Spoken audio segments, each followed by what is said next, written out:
এরপর সারা জীবন আমি তোমার অভিমানের দাম দেব ঐতিহ্য। আমাকে তোমার জীবন থেকে শুধু ফিরিয়ে দিও না। আমি তোমার সঙ্গে, তোমার পরিবারের সঙ্গে জড়িয়ে গেছি।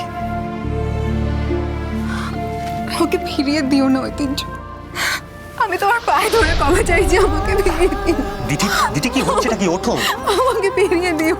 দিদি ওঠো। দেখছিস মেয়েটা কাঁদছে, ওকে তোল। দাঁড়িয়ে আছিস কেন? বলছে কি ছোটর মা দেখো না, ওর হয়তো সারাদিন কিছু খাওয়া হয়নি, দেখো না ঘরে চাল ডাল যা আছে ফুটিয়ে যদি যা আছে তাই দাও না। এই জীবনটাকেই তো মানিয়ে নিতে হবে।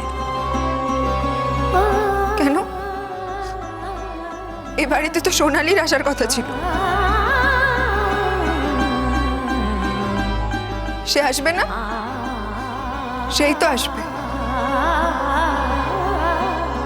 অভিমান শুধু তোমার একার হতে পারে, আমার হতে পারে না। বেশ তো, সোনালীকে যদি তুমি বিয়ে করতে চাও করো, তোমার জীবনের সাথে জড়াতে চাইলে জড়াও। আমি কিচ্ছু বলবো না, আমি বাধা দেব না। তোমার যা ইচ্ছে হয় করো। আমার যা করার ছিল, যা জানার ছিল, সেটা হয়ে গেছে।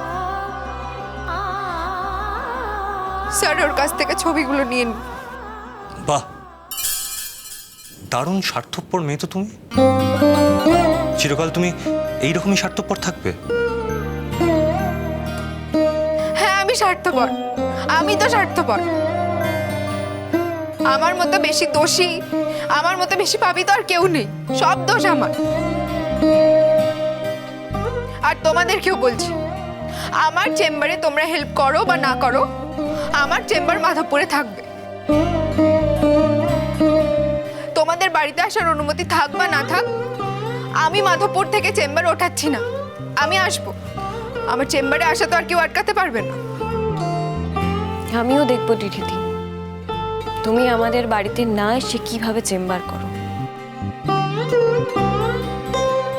না, আমাদের তো কপাল ভালো না। তাই যতক্ষণ না ছোটু কোর্ট থেকে ছাড়া পাচ্ছে, ততক্ষণ আমরা আর ওর অন্য কোনো ব্যাপারে মাথা ঘামাবো না। আচ্ছা, আমার ছেলেটাকে বাঁচাতে পারবেন তো? এমন লক্ষ্মীমন্ত মেয়ে আপনাদের সঙ্গে রয়েছে, ওই তো আমাকে আপনাদের কাছে টেনে নিয়ে এসেছে। এরকম মেয়ে যার জীবনে জড়িয়ে থাকে, তার কোনো দিন কখনো খারাপ হতে পারে না। কিন্তু আমাদের যে এত আশা করতে ভয় করে।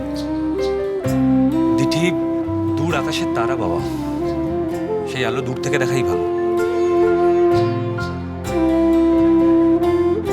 সে আলোকে কাছে আনবার কথা তুমি স্বপ্নেও ভেবো না। তাই বুঝি? হ্যাঁ, তাই। বেশ তো, আমি বললাম তো সারা জীবনের মতো আমি দূরে সরে যাব। তোমাকে শুধু কোর্ট থেকে বের করে আনি, ব্যাস। তারপর আমি সারা জীবনের মতো দূরে সরে যাব, আর কখনো দেখতে পাবে না আমায়। ও হ্যাঁ, তো যে ডকুমেন্টসগুলো পাওয়া গেল সেগুলো কিন্তু গোপন রাখতে হবে। আমি কাউকে বলছি না স্যার। যে দুদিন পরে চলেই যাবে, তার তো আর আসার দরকার নেই। বললাম তো, মাধবপুর তো তোমাদের কেনা জায়গা নয়। দেখবো মাধবপুরে আসা কে আটকাতে পারে আমার। মাধবপুরে আমি আসবো। কেউ তোমাকে আটকাবে না মা। আমরা তো চেয়েছিলাম তোমাকে বরণ করে নিয়ে আসতে। সেটা ভাবার দুঃসাহস আমাদের হয়েছিল দিঠি, তোমারই জন্যে। তুমি আমাদের সুযোগ দিয়েছিলে, আর আজও আমরা ঠিক একইভাবে ভাববো যদি তুমি আবার আমাদের সেই সুযোগ দাও। দিঠি, তুমি এটা বুঝতে পারলে না ছোটু কেন নিজের ঘাড়ে এত বড় একটা খুনের দায় চাপাতে চেয়েছিল? কার ওপর অভিমান করে? তুমি তো এটুকু নিশ্চয়ই বুঝতে পেরেছো। ও সোনালীকে বিয়ে করার কথা বলছিল, এমনকি তোমার মাকেও ফোন করেছিল। তোমারই তো ভালোর জন্য। তুমি বুঝতে পারোনি দিঠি? তোমার ছেলেকে বলো আমার ভালো কাউকে বুঝতে হবে না, আমার ভালো আমি নিজে বুঝতে পারি। সত্যিই পারো? তার মানে? না, দেখো আসল সময়ে যেন কোনো ভুল না হয়ে যায়। তুমি যেন নিজের ভালোটাই খুঁজে পেতে পারো। আমরা কিন্তু সবাই তোমার ভালোটা দেখারই অপেক্ষায় রইলাম।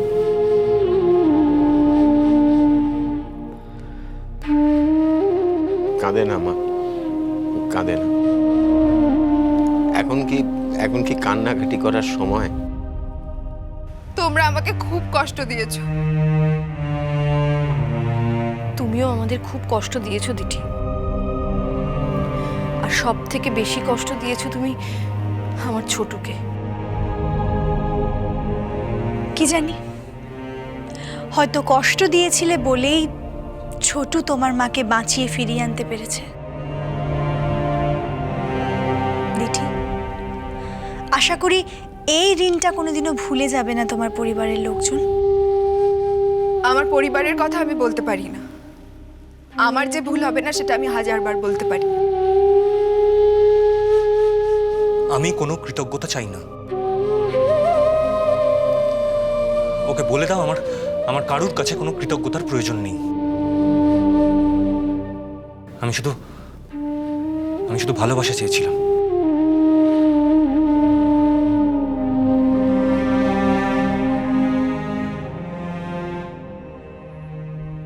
ভালোবাসতে চেয়েছিলাম। That's it.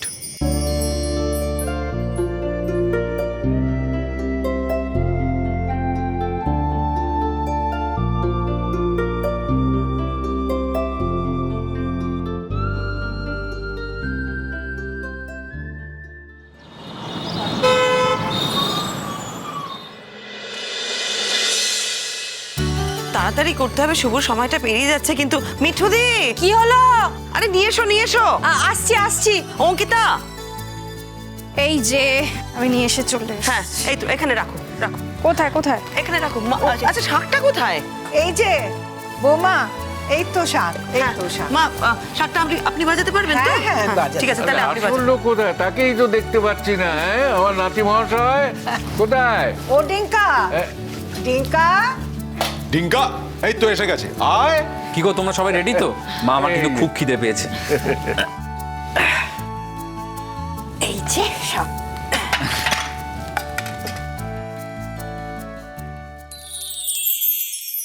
আজ আমার অর্ণাকে বলার খুব ইচ্ছে ছিল। হ্যাঁ এক্স্যাক্টলি। সিমুই, অর্ণাকে তুমি বলতেই পারতে। তবে কি বলো তো, অর্ণার আইবুড়ো ভাতটা তোমাকে দিতে হতো। I really feel very sad for ডিঙ্কা। এত স্ট্রাগল করলো, বম্বেতে গিয়ে এত কাজ করলো, নাম ডাক হলো, তবু দেখো অর্ণার বাবা মাকে অ্যাকসেপ্ট করলো না। So sad ডিঙ্কা।